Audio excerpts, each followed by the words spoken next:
Welcome to the Property Couch, where each week you get to listen to two of Australia's leading experts. Bryce Holdaway, co-host of Location Australia on Foxtel's Lifestyle Channel and Escape from the City on the ABC. And Ben Kingsley, Chair of Property Investors Council of Australia and the founder of the 2018 Property Investment Advisory Firm of the Year.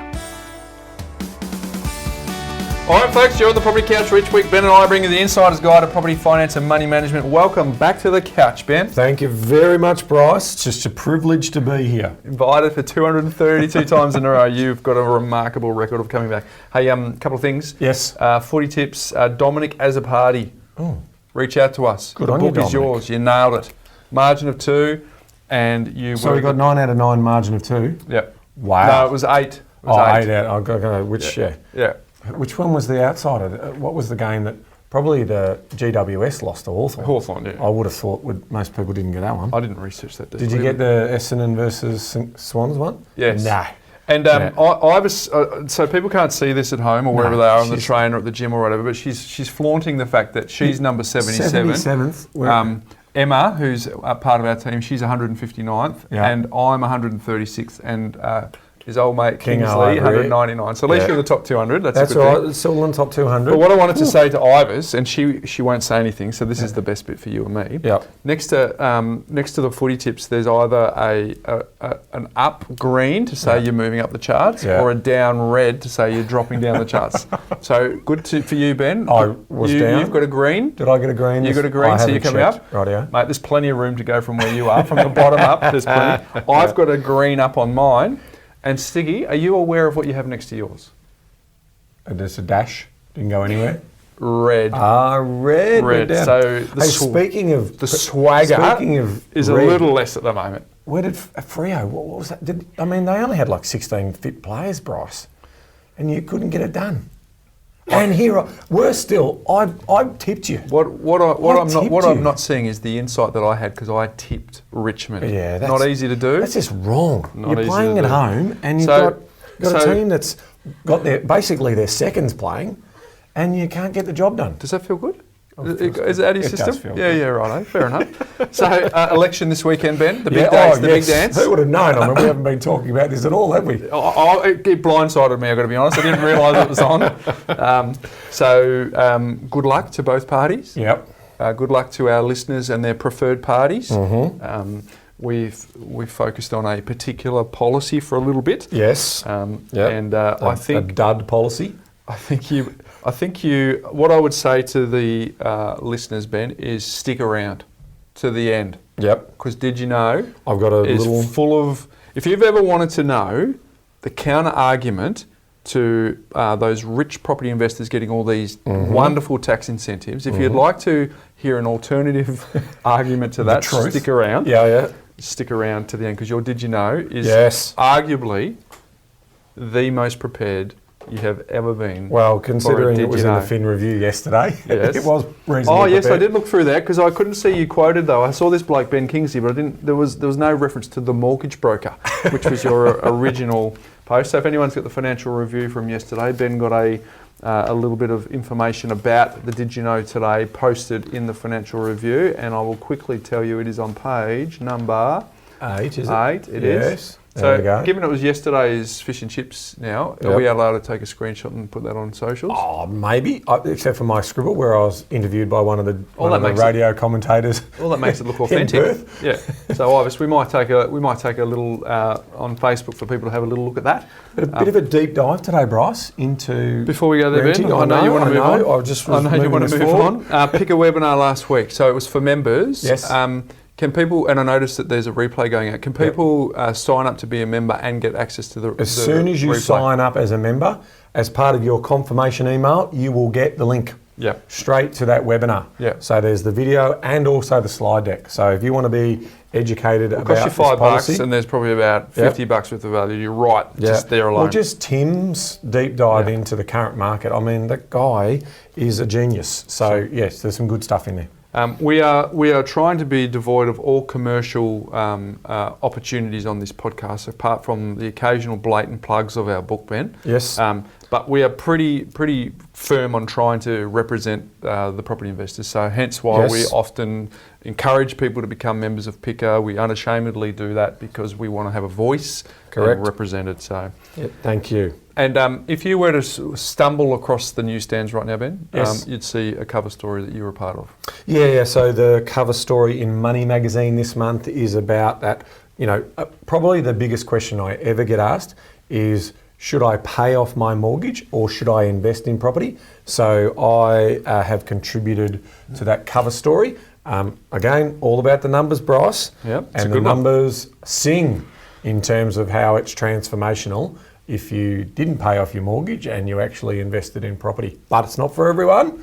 Remember, no advice here. Don't just go out and get an investment property because I said that, but it's all of the data's there. Pick it up from our friends at the Money magazine. It's a really good cover story, so well done for being a part of that. Hey, my Mindset Minute theme today is from Peter F. Drucker, Ben. Yes. He says, people who don't take risks generally make about 2 big mistakes a year. People who do take risks generally make about 2 mistakes a year. And he was big mistakes a year. Yeah, part of the Effective Executive, I think, was the book that he was a part of. Yep.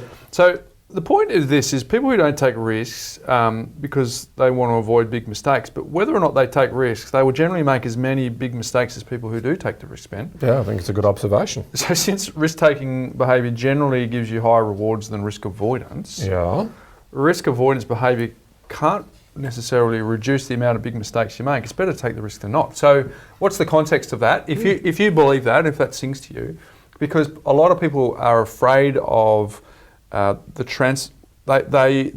enticed by the transformation of investing in property, but afraid of taking the next step. But my observation, your observation, the observation we see here is that the first step you make, whether it's investment property, whether it's shares, whether you're going to start a business, it's that early part that's really scary. But after that, it levels off. And buying the next investment property is nowhere near the same amount of mental, emotional energy as buying that first one. But you do need to decide whether you will take a risk. Because Peter Drucker, who's esteemed, he wrote for the Harvard Business Review, wrote for the Wall Street Journal for many, many years. So his insight is that you're probably going to end up with the same outcome whether you take a risk or you don't. So there you go. Great observation. Love it. Hey, you were very keen, Ben, to switch gears to renter types. Yeah, so we've been talking about how the policy will impact property prices in the negative sense, so decrease property prices generally speaking. There's always, we're on record as saying that there will be pockets of high, strong owner-occupier appeal which we don't think will be penetrated by this policy. But the rents is the other side of it. So I thought we'd do a deep dive into renting. My little keyboard warrior work that I've been doing of late, Bryce, I get a lot of sort of standard replies, which is, how is it going to affect rents? And it didn't affect rents in the past. Well, I disagree, and I've got some evidence to suggest that it does. And so that to me is around, I think there's a lack of education. And then, first homeowners, if properties are more affordable, then there'll be less renters in the marketplace. So I thought, all right, well, that's a big statement considering just, some rough numbers. There's around sort of 2.8 million rental dwellings in the country. So I think that's important to understand. Let's sort of see who lives in them. Yeah. Right? So we'll have a bit of fun in sort of deep diving into that. But I wanted to lead off firstly, Bryce, with some data that I was able to acquire and then analyse. And I've got a little bit of a LinkedIn article that I've put together. If you want to check it out on the PICA page or whatever you call it on LinkedIn, or it's available if you follow me, you can find the information. But I'll just go through it, Bryce, because I think it's quite interesting in terms of what's happened across the market. So what we did is we analysed the 2 years where on 3-bedroom houses, right? Because when you get the whole entire market, you get a little bit of, I suppose, condensed noise around change in median rents across a city. But when you actually talk about houses versus units, it tells a bit of a different story. So these are 3-bedroom houses across every major capital city back in 1985 to 87. And then we looked at the next 2 years. So we said, well, they bought it in, what did it do? And then basically afterwards, what happened next? So Sydney, rents increased by 58%. Oh, that's a lot. Okay, so that's a lot, okay, in that time. Now, and then after that time, as supply returned, it takes a little while for a supply return, rents decreased by 13% off that peak.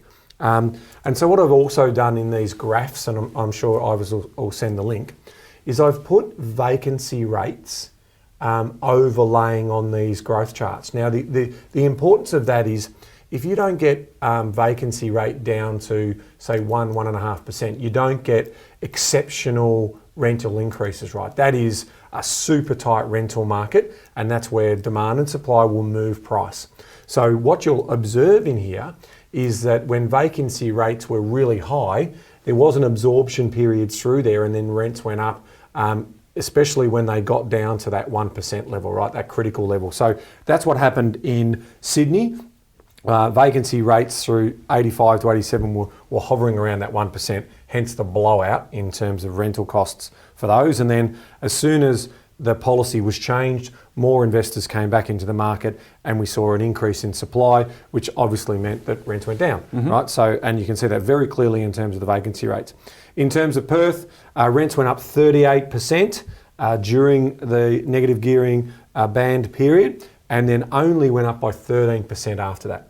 So they didn't go backwards, but they only went up. And you can see again, vacancy rates started to improve, which meant that good supply meant that you don't have to increase rents. In terms of Brisbane, a 32% increase over the period, and then a 23% increase. Because what was interesting about Brisbane is that vacancy rates continued to go down before the market responded and we got that supply coming back in. Because that is the thing with property, it's not as if I can build one in 2 weeks. Usually a typical 3-bedroom house will take 26 weeks to 30 weeks to build, so it's going to take time to get that supply coming through. Then you see the supply coming up and the rent starting to slow down. Melbourne, 14%, so not a big uplift, but it was interesting, in that period, vacancy rates still stayed around that 2.5%. So there wasn't really any impetus for price pressures on rents. And then it went up by 9%, so 14 and then 9% afterwards. But vacancy rates started going really high, so that would probably mean there would have been flat rents after that period as well. Then Adelaide, 10% during that period and only 7% afterwards. And then we saw Canberra, 9% during that period and then only 4% after. So that's a really good illustration to say that supply and demand, and this is what all we've been talking about. We're saying that this policy impacts demand and supply. It will take investors out of the market, and that's why we think property prices will fall. People won't buy the new stock because it underperforms and it's at a premium price. It's all the stuff we've been talking about, and it's backed up by data. Yeah, particularly property prices falling in investment stock. Yeah, stuff that isn't being driven by owner-occupier appeal. Yeah, and then Tim on the webinar was talking about. He was saying there's another 180,000 units to come online, over the next 18 months. Between 130 and 150,000, sorry, over the next 18 months. So that is going to put a good amount of supply in there. So we may not see. Remember this policy if it gets in, and I think hopefully cooler heads will prevail, they'll change the policy. But on the 1st of January, it'll take a year or so for that absorption to take place, and then you'll start to see rents, going down. And then I thought, well, what a great way. Let's talk about the rental pool. Yep. Let's talk about, because if they're saying, well, everyone will just buy houses and there won't be anyone to rent, well, this is where, again, I think the ill-informed don't understand just the types of renters that are out there. So let's wing it, Bryce, and let's have a chat about the types of tenancy pods that are out there and have a bit of fun with it. Yeah, good one. So there's really 4 broad tiers that I can think of. I've sort of had a little look online just to get some ideas around generalisations of tenants, right? So first one is you're renting. You're in transit, but you're not quite sure what's next. Yeah. So, you kind of have that love-hate relationship with renting. It's kind of, it's not really what you want to be, but you might be a gypsy, you might be overseas, you might have moved a couple of times. You probably, if you're in this category, Ben, you've probably never owned a home. Yep. and the idea of settling down probably sends a little bit of a shiver down your spine. You know, it's just this perennial person who wants to remain flexible. They want to, you know, go across different countries, across different borders, and allow them to do it. But not necessarily embracing renting, but it's just the necessary evil. Yeah, they still need a dwelling to live in, right? So I refer to those as the forever nomads, the free spirits. That you know, they're locking them down to one particular location. Now that's not a big number, right, of people, but it's a number, right? And you'll normally find them in lifestyle areas. Gold Coast. Yep, you'll definitely find them there. You'll find them in all those lifestyle areas where they'll come and do a job for a couple of years, but they're rouseabouts. They just keep moving around, jackaroos of the old generations, as we used to call them. And that's how they, you know, get on, and they'll never buy. There's no incentive for them to buy. They don't want to necessarily bed down. So the kind of renting suits my life right now is kind of the overarching theme that comes with that one. So yeah, the renting in transit, but not sure what's next. The next one is you're renting, but you're actually saving to buy a house. Yep. So the goal is a deposit, move up the next letter, but you could be between buying and selling. You could be renovating, or Ben, you could be in a divorce or a separating position. So it's a holding pattern whilst you get yourself back into hopefully being on the property ladder. That's a good one. I mean, for me, I try and sort of break them down into what I call needs renters and also choice renters. So what you were talking about there for me is like, okay, in some circumstances, I need that shelter. So I need to know why I'm not buying right now. So what is the reasoning behind not buying right now? And you just sort of broken that out into several categories. And I'll give you some data in regards to relationship breakdowns that you were talking about before, right? So usually in Australia, there's around 50,000 divorces each year. And if you think about that, usually one of two things will happen. Someone will get to keep the house, or that house will be sold. But it's pretty clear that those two people will then find two different sets of accommodation, right? Some might move in with other loved ones, so there's no new stock needed, but in a lot of cases, there's a new bit of stock needed to get out of that relationship. Now that's divorces, right? What about all the people who are in de facto relationships? So there's clearly over 100,000 who might be in new relationships, and then they try to live together and it doesn't quite work out. So they're not a statistic of a marriage and then a breakdown, but they are separating, right? So those de facto relationships, there's hundreds of thousands of those across the country. And so we're seeing that obviously every week, where people are just sort of saying, hey, it hasn't worked out, whether it be amicable or not. And so they are a big portion of the renting pool. Yeah, I reckon those people are more frustrated buyers than reluctant renters. You know, it's not as if they're not wanting to be a renter, it's just because they're frustrated about not being able to buy into that market as well. And well, interesting you say that. So there are some research reports done on why tenants don't buy. The overwhelming reason why is because they... Fiscally? Yeah, well, financially they can't afford to, right? So they are needs renters as opposed to choice renters. But what is interesting about that is 25% of those people who were surveyed said, I want to be a renter. Right? So that's 1 in 4 who are saying, I have no interest in buying just yet. I may be in that, time in my life where I'm just not ready to settle down. I'm not ready to get serious around that. So there will be absolutely those who want to rent, but and are saving for a deposit. But there's also people like, you know what? Hey, these days I'm going to live to 100. I'm going to work to 70. 70 is the new 50.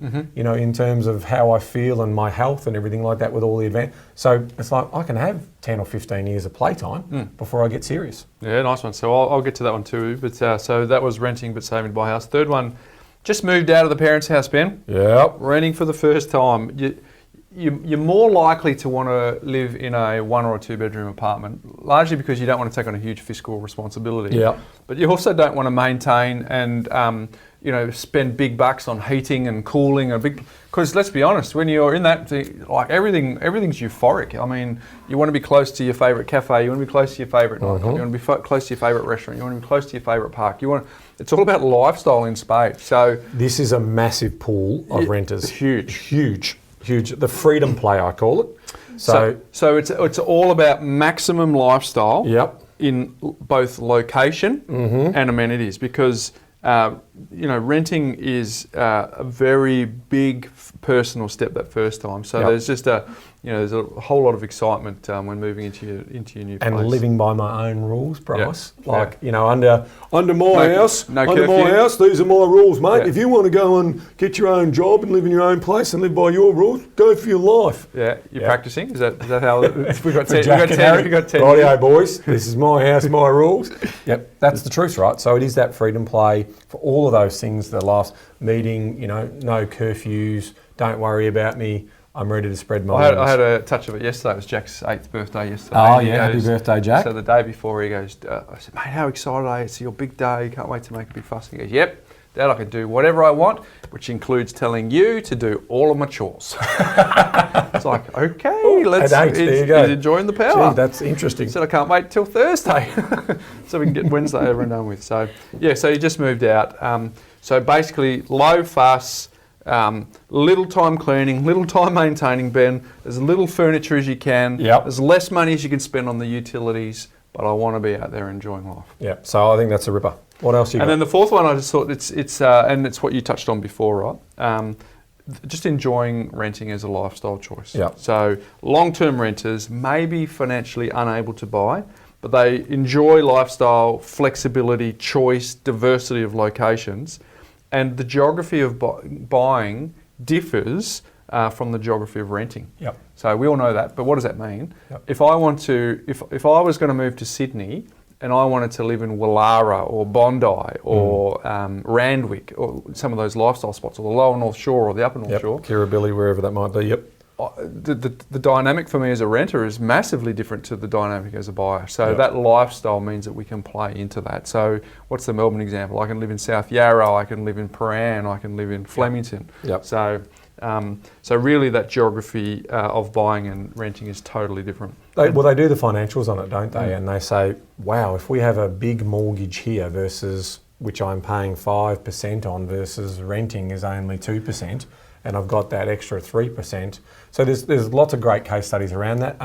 Even professional investors who trade and invest on the stock market say, I don't want to buy. Yeah. I can deploy my capital in those classic particular reinvestor. markets. It's a classic reinvestor, so they are big ones. Yep. So there you go. They're kind of the 4 tiers. So I'd be interested if our listeners think, oh, you've missed this one. But so the first one was renting in transit. That's a choice. Yep. Renting but saving to buy a house. It's a need. Yep. Just moved out of the parents' house. That's a choice. Probably a little bit of need in there as well because they can't afford a lot of things. Got it. And then the fourth one is enjoying renting as a lifestyle choice, and that's obviously a choice. So you know me, I love the data, Bryce. So I've got a few more on the needs side. The first one is immigration. So when it comes to migrants into this country, we have a cap that's set at around 190,000 people a year that can migrate to this great country, right? And so if they're migrating, they're not walking into their newly built home. They are going to rent in an area before they buy and get their feet on the ground. So they need shelter, they need accommodation. So because in some cases they're quite loaded where they've come from, but they can't get the money out to bring it back here. Correct. So they will ultimately most likely be buyers, right, and enjoy the great Australian dream. But so there's migration. The other one, which is a huge one, is interstate relocations or interstate migrations, right? So we call it intrastate migration. The data suggests in 2017-18, 393,000 people did that. That's a massive rental pool, okay? Because again, in the vast majority of cases, they are going to move for job searches or all those types of things. So that is huge when it comes to rental stock in terms of having that ability to find that rental stock. Have you ever been one of those? I moved from Perth to Brisbane and rented, and then I moved up to the Gold Coast and down to the Gold Coast and rented. I was Airlie Beach. I was in Sydney for years. I moved 3 times in Sydney before I bought in Sydney. So absolutely. Those were your wild days, mate. Wild, young days, Bryce. Let's just put them down. And I don't know what wild means. It means because you haven't grown up yet, so it's probably nothing's changed. Because I could stay out till after 10. Is that what wild means? Other big one, and our I think it's our 3rd or 4th biggest export. What is it, Bryce? students. Excellent. So international students. Thanks for putting me on the spot. I appreciate that. 550,000 international students all need a bed. So, there are definitely student accommodation options, but the vast majority of them are renting. Okay, so they're coming here, getting great education from some of our leading universities around the world, in Melbourne, Sydney, Queensland, Adelaide, wherever they're going, Hobart, Canberra. All international students, 550,000 of them. Now you can also add to that, and we see a little bit of this here when we sit down and talk to our clients, is, our rural clients come in, the farmers and the people, like, John's 19, he's got to go to university next year, he's doing his ag degree or whatever he's doing, and so we want to buy an investment property to put him in so we can look after him, right? And it's like, well, don't do that.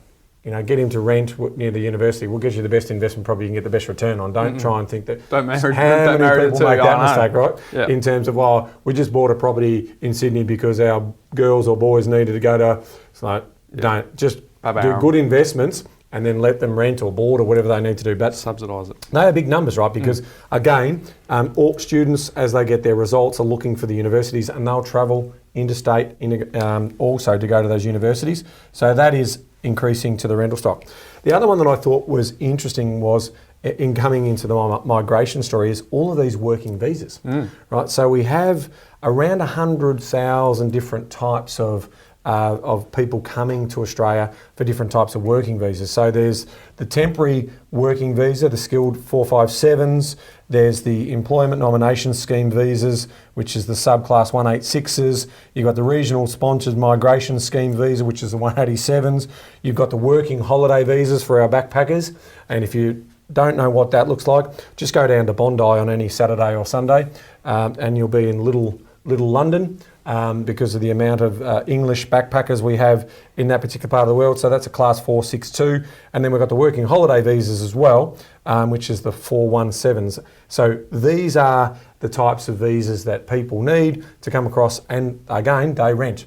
So they rent in the areas that they're going to enjoy their time in Australia to do that. So I did get some stats out of our good friends at the ABS, because I love a good stat, as you know, Bryce. I love a good stat. So the ABS said that in 16-17, which was the latest, 377,000 people moved interstate, 276,000 moved overseas, and 539,000 people arrived as migrants. So that is big numbers in terms of what they look like. And, in terms of, there were 106,000 migrants who arrived on permanent working visas, 45,800 skilled visas, etc. So you can see exactly where that sits in regards to the needs. And I also thought it's important to know the breakdown of the Australian composition of housing in terms of where do these people live, right? So we know that 30% of people rent and the other 70% own. But just here's some stats for you. Separate houses, 72.9%. Semi-detached row or terrace houses, 12.7%. Flats and apartments, 13.1%, but growing very quickly. And some people live in caravans, Bryce, and they live in those types of areas. So they're my needs ones. In terms of the choice ones, there's a couple here that I think are worthy to talk about, and that we talked about the freedom play, the try before you buys, which is the executive job relocations. Yep. We've got Jane's cousin Will, who lives in Perth at the moment. He works for BHP. He's being relocated to their Melbourne BHP offices here. So he's looking for a rental at the moment. So there's a good example of that. The other one that's also growing over the last few years is the importance of schools. So the parents, zones. The school zones. So people are choosing to rent to get their kids into the right school zones. That is starting to also increase in terms of numbers. And then the classic one is the job searcher, which we saw about that intrastate migration. So they're my big list of the types of rental pools that are list, around. Mate. So types of tenants, I'm thinking, is sort of broader, as well as you've got a working professional tenant. You've got someone who's part of your family or a relative of yours in your property as a tenant, or families in general that have more than just the couple. Multiple occupancy, so 3 or more people that are unrelated, or related or unrelated. Yes. connected or unconnected as yes, well. Yeah. Obviously student tenants and then maybe housing benefit tenants as well. But I'll put a little note here, beware of the secret subletter, Ben. Oh, tell me more. The person who takes, I rent your property in Flemington and I pay, the weekly rent, but then I sublet each room and I make a profit and then I'm not there. And then all of a sudden you go and do an inspection and there's 3 people here who I don't know, they're not on the lease, and someone is actually making a profit here. So, wow, yes, be careful of those, and also the Airbnbs, which they're doing that as well. They're subletting out on Airbnb. Being creative on cash flow, Ben. Got it. What about the ones who, have been living in that house for a while and everyone thinks they're owners, but they're just, they're the quasi. Actually, I rent, but I'm not going to tell you because I don't want you to judge me. That also occurs in certainly some of our leafier areas where, again, it's a choice to live in the best areas as opposed to having to pay a mortgage. So lots of different choices, lots of different opportunities to find great tenants in different locations. And that was really the story of today. Population growing, people moving out, looking for that accommodation. So bottom line is there is going to be a strong need for rental stock in this country going forward as we move to 35 million people by around sort of 2035. They're going to have to live somewhere, and this is the story of the renter. Yeah, well, as the Great Australian Dream gets a workover in terms of, I've said it before, but when we grew up in the 70s, Ben, it was just a given that you would buy a house. But now generations are, if they're not part of this renting fraternity that we talked about, that are lifestyle choosers, they may be in a smaller accommodation, but whether it's a 1 or a 2-bedroom apartment. But if you go over to Europe and you go over to some places, it's normal that people just expect that they're going to be a long-term renter. So over time, that dynamic's going to change in our country. In some of those countries, it's 50-50, right, in terms of renters and owner-occupiers. So I think as we mature, that will happen here. So there you go, folks. We'll put up a little icon or a little graphic or a little something placeholder up on Facebook. Ibis, we'll get everyone to let us know, what did we miss? We'd be interested to know what people's feedback is. What do they think is something else that might be included in this discussion for renters? But or if they think it's try before you buy because they're moving to that area, we've got that one now. I'll just sneak that one in. Yeah, you said that before, don't worry. You didn't forget that one. So there you go, folks. A little bit on tenanting, a little bit of fun there today. Also, just remembering, that the types of leases are co-tenancy, where first of all, if you've got more than one person living there, they're all on the lease, so they've all got this equal responsibility. Yes. Versus the sub-tenancy, which I talked about before, about beware of that secret subletter. Yes. But there's a head tenant, and then they can do whatever they like, they can charge whatever they like, but they also take on all of the responsibility. Hey, my life hack today is the 3 worst morning routines. Yep. Ben. 3 worst morning routines? By a very good virtual mentor of mine, Ben, who I've been lucky enough to see 3 times over in the States, Brendan Bouchard. Yes. Number 1, start the day in comparison and distraction, Ben. Start the day. Yep, got it. Pick up your phone, compare yourself on social media. Don't do that. And what it's doing is training your brain to live like other people, comparing their highlights reel with your behind the scenes. So don't do that, it's an addiction, Ben. Number 1, that's right. Number 1 worst morning routine. Number 2, start the day with emails and texts, because they are nothing more than convenient organising systems for other people's agendas. You need to start the day knowing what you want to fulfil in the day. What do you need to get done? I use his system where I work out 2 things. Who am I waiting on? Who do I need to reach out to? And those are the things that I need to analyse as planning my day. And then what I do when I eventually go into my emails, I go, well, the people that I'm waiting on, did they get back to me? No, I move them into the reach out category. So they often swap in between waiting on and reach out. So don't start the day with emails and texts. It's essentially other people's will from you, and you're reacting to others. So for any of our team that's listening, Ben, don't start your day in your inbox. I'd rather you plan your day, think about what you're going to do. You're pondering, you need some more time. No, I'm just sort of thinking, but if you are then reaching out, then you are giving them the opportunity. They have to then act on it, don't they, really? Yeah, but do what's important to you first. Like big rocks in a jar. We come and record a podcast. A podcast before we go and tackle, the agenda of an email. So it's about finding out what you need to accomplish during the day, and then see if the people that you've reached out to, you're waiting on part of it. Got it. But there are many, many people, Ben, including some of our community who listen to this, who drive the agenda of their day via their inbox, and that I used to do that a long time ago. I've been intentional about changing that, Ben. Yeah, that I like. I absolutely drive my own agenda. And which leads into number 3, worst thing, starting the day without intention. So just showing up and going through the motions. So do you the night before? I usually do it the look at your day. Or yeah, so I've got a workday startup ritual, which I Yep. do every day to make sure I cover off the big rocks. Yep. And a shutdown ritual, which includes having a look at what I want to get accomplished the following day. Yep. I'm a human being. It doesn't happen every time the day before. Sometimes it's in the morning. Yep. But I'm a mixture of digital and analog, and this surprised you when I changed the system.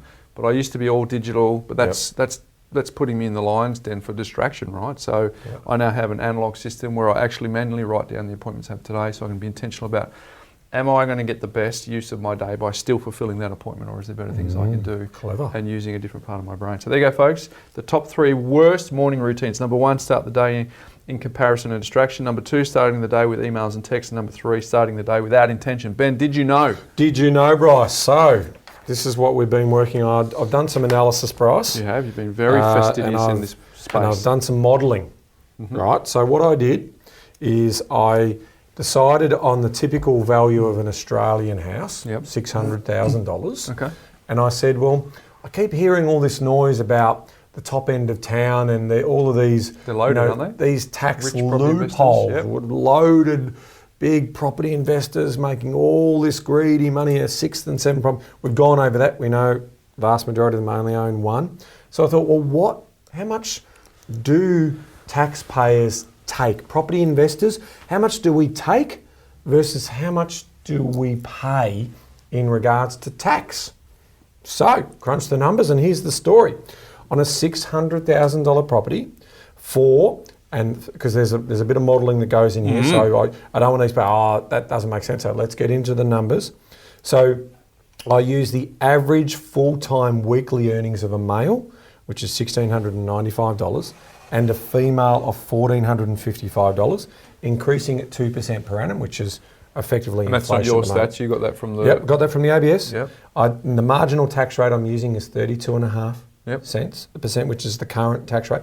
If, as of 1 July, that's probably going to drop down.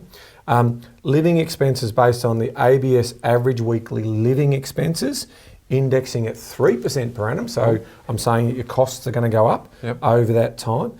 So that value is $1,557 per month. And then the value of the investment property we said before was $600,000, increasing at 6% per annum, Bryce. The borrowings that I've used is an 80% loan to value ratio. So it's an 80% gearing position. So pretty traditional for most investors to be able to do that. The mortgage rate that I've used, Bryce, is 5.5%. P&I over a 30-year term. Oh, now, any investor will know that if you're paying more than mid-4s, you're actually paying too much for your investment loan at the moment. And that would mean that the negative gearing would be less and it would be cash flow positive sooner. So I'm really conservative on that because it's a 30-year model. Gross rental yield on the principal place of residence will be growing at 4% per annum. And it's 4% starting point. Okay, so we're getting a 4% rental yield in regards to that property as well. Vacancy rates, 92%, Bryce. 4 weeks a year? 4 weeks a year that it's going to be vacant. So that's a vacancy rate of 8% or occupancy rate of 92%. Property management fee, 7.7%. So making sure I'm covering off those. Ongoing holding costs associated with the investment property price, including taxes, insurances, maintenance, 1.5%. You've heard that before from us. And growing at 3% per annum. So these modelling figures. Yeah, so getting a very, very detailed modelling. No allowances at all for tax depreciation. So that's also deductions on depreciation. It's cream. So it's cream, right? So that would probably see the property move from negatively geared to positively geared even quicker because of those tax offsets or write-offs you could get. Okay, so in the first year, Bryce, my cash flow loss would be $14,859. That would mean my tax benefit, okay, so the tax refund that I would get is $4,829. Now that would decrease over the next 11 years to the 11th year, where it is $133 refund. Close to break even. Close to break even that I would get. And then from the 12th year right through to the 30th year, I would then be paying tax on my positive income producing property. So right? for 3/5 of the 30 years you're paying tax, and for 2/5 of the 30 years you're receiving a benefit. 12 and 18 is 30, right? So for 2/5 you're actually getting a benefit. Well, you're paying tax. You're getting a negative gearing benefit. Yeah, and 3/5. And 3/5. Got it. Yes, no, I'm with you, rightio. Yep, good. My bad. I was just trying to work out which way you had that in order. Got it. In terms of... Stick with me, mate. You'll go places. So during that 11 years, the sum of that negative gearing position is $29,410. So that would be over that 11 years. That's how much I'm going to get in terms of refund. Yep.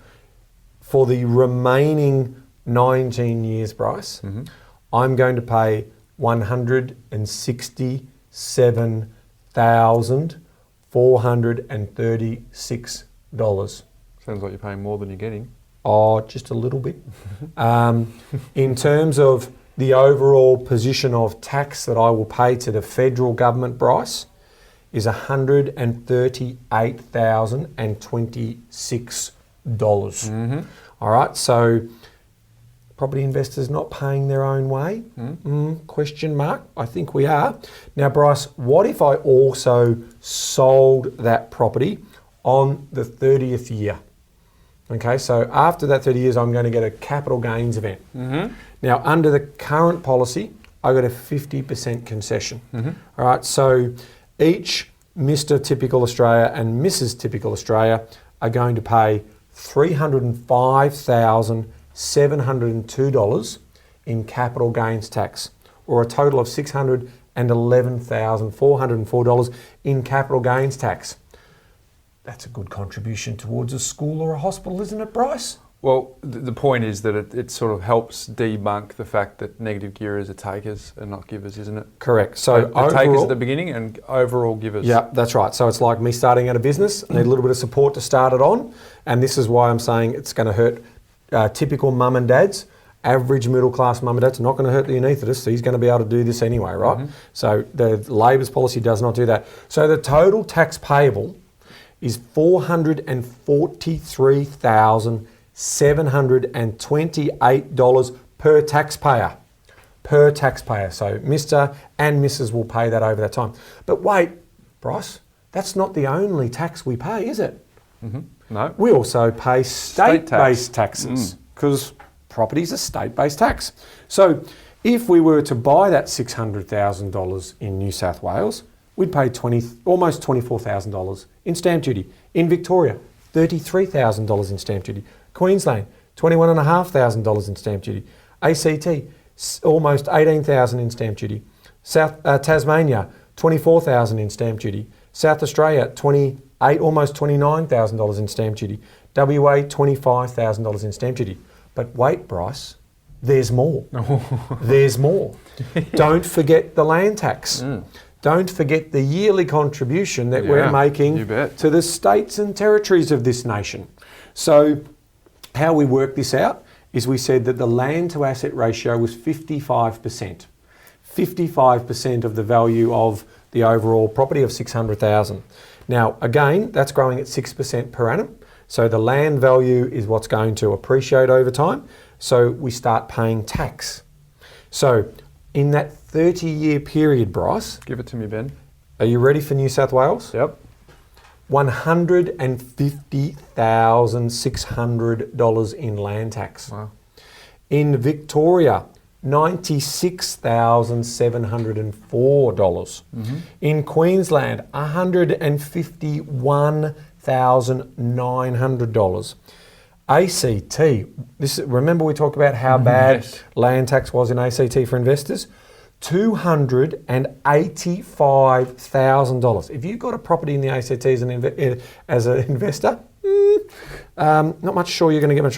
Tassie, this surprised me. Yes. $312,445 in land tax. Supply and demand, Ben. Less properties to take from the pool. Yeah, there's not too many $600,000 properties in Tassie. I get that. I'll acknowledge that. South Australia, $264,000. And in WA, $80,000. Who brought it home? WA. WA, nice and cheap. Now, there is indexation adjustments that do occur. This is just based on the current land tax regime in this country. So I would be arguing, and this is what Picker's role is going to be in terms of, that's too much.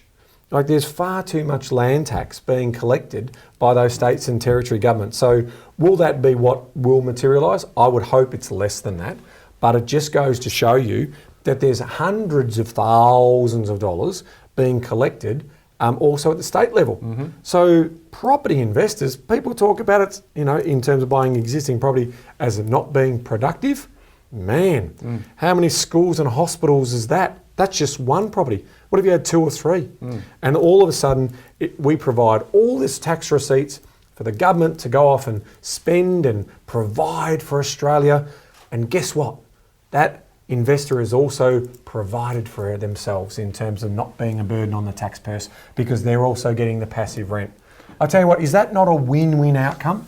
It is, mate. And the summary is really, really simple. It allows someone to be self-funding, to not rely on the pension purse, as well as making more, as you've very well demonstrated, more than you've made the invisible visible, because the fact that the contribution being made by property investors is significant. So therefore, the stereotype, the archetype, the projection of the greedy negative gearing investor is the misleading commentary that's out there, Bryce. 100%. Yeah. So from our point of view, we're going to make a link to this model.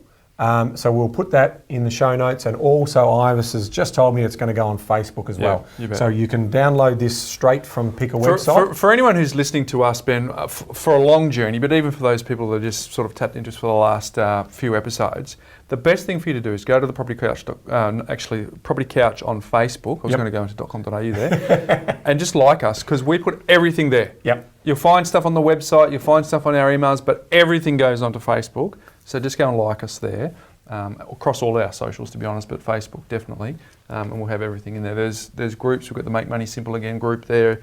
Everything, we try and give as much resources as we can for free. And that's good analysis. What's been the uptake of sending that out to through the media channels? Well, I tell you what the uptake is for those people who are sort of trying to argue a point on the opposite side of the fence. Silence. That's what you get. It's like, oh. That's impressive. So it's like, I didn't realise that property investor taxpayers pay so much tax. There you go. Let's ask the question on a poll, Ivis, on Facebook. 2 questions. Did you realise or did you not realise the significance of what property investors? We'd love to see if people were aware of that versus people who, wow, that was an aha. Yep. And so think about the logic of the revenues that they think they're going to get. This is why I've said all along, their tax revenue estimations are a joke, right? You take 10% of the investors out because it's no longer viable to invest in property because of not only negative gearing, but also the capital gains tax that they would have to pay another 50% tax. They're just going to shop elsewhere, right?